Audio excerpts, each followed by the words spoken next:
చంద్రబాబు అరాచకాలను వైఎస్ఆర్సీపీ అధ్యక్షుడు మాజీ ముఖ్యమంత్రి వైఎస్ జగన్మోహన్ రెడ్డి నిలదీశారు. చంద్రబాబు రాష్ట్రంలో ప్రజాస్వామ్యాన్ని ఖూనీ చేస్తున్నారని, ప్రజలిచ్చిన తీర్పును అపహాస్యం చేస్తూ, గూండాయిజం చేస్తూ, ప్రలోభాలు, బెదిరింపులకు దిగి విశాఖపట్నం మేయర్లో ఉన్న బీసీ మహిళను పదవి నుంచి దించేయడం మీరు చేస్తున్న దుర్మార్గపు రాజకీయాలకు ప్రత్యక్ష సాక్ష్యం అంటూ వైఎస్ జగన్ ట్వీట్ చేశారు. ప్రజలు ఇచ్చిన తీర్పు ప్రకారం 98 డివిజన్లో ఉన్న విశాఖపట్నం కార్పొరేషన్లో వైఎస్ఆర్సీపీ గుర్తుపై పోటీ చేసి 58 స్థానాలను మా పార్టీ వాళ్ళు గెలుచుకోగా టీడీపీ కేవలం 30 సీట్లు మాత్రమే గెలిచింది. మరి మీకు మేయర్ పదవి ఏ రకంగా వస్తుంది?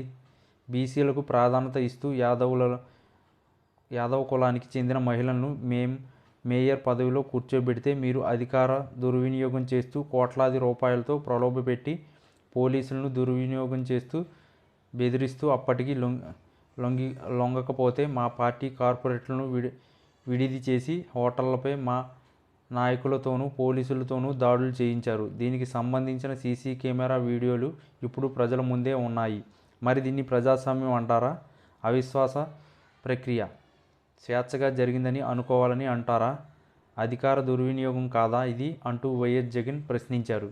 మరో ఏడాది గడిస్తే ఇప్పుడున్న కౌన్సిల్ పదవీ కాలం పూర్తవుతుందని తెలిసి మళ్ళీ ఎన్నికలు వస్తాయని తెలిసి కూడా ప్రజలకు సఫలన మంచి చేశాను అని చెప్పి ఓటు అడిగే ధైర్యం చంద్రబాబు మీకు లేదు. అందుకే అన్యాయమైన రాజకీయాలు చేస్తూ ప్రజాస్వామ్యాన్ని సమాధి చేస్తున్నారు. మీ అప్రజాస్వామిక విధానాలకు దేవుడు ప్రజలే గుణపాఠం చెప్తారు. ఎన్ని ప్రలోభాలు పెట్టినా, బెదిరింపులు గురి చేసినా తలొగ్గక పార్టీ వైపు, ప్రజల వైపు తిని నీతి నిజాయితీగా నిలబడి చిత్తశుద్ధి చుట్టుకున్న వైఎస్ఆర్సీపీ కార్పొరేటర్లను, అలాగే వామపక్షాలకు చెందిన కార్పొరేటర్లను అభినందిస్తున్నాను.